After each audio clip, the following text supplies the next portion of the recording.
তোমরা সবাই জানো আমরা বেশ কিছুদিন আগে গেছিলাম পুরীতে। তো আমাদের কোনো প্ল্যানিং ছিল না, হট করে আমাদের প্ল্যানিং হয়ে গেল, আর সেই ছুতোতেই আমরা চলে গেলাম জগন্নাথ দেবের কাছে। তো পুরীতে পৌঁছানোর পরের দিনই ছিল আমাদের পুজো দেওয়ার দিন। তো আমরা সকালবেলা উঠে স্নান টান করে রেডি হয়ে একদম একটা টোটো নিয়ে আমরা বেরিয়ে পড়েছিলাম মন্দিরের উদ্দেশ্যে। আর যেতে যেতে এই পরিবেশটা দেখতে আমার খুব ভালো লাগছিল।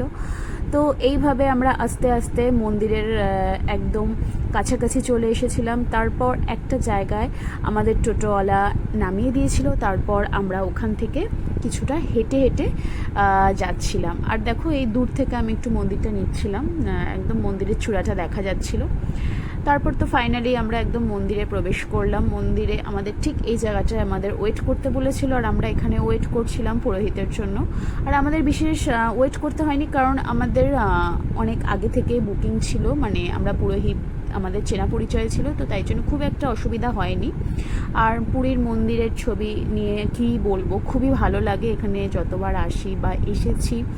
আর মন্দির দেখলে বা মন্দিরের ভেতর ঢুকলে সত্যি মনটা অন্যরকম হয়ে যায়। তো খুব ভালোভাবে আমরা পুজোটা দিয়েছিলাম, আর খুব ভালোভাবে সব কিছু হয়েছে।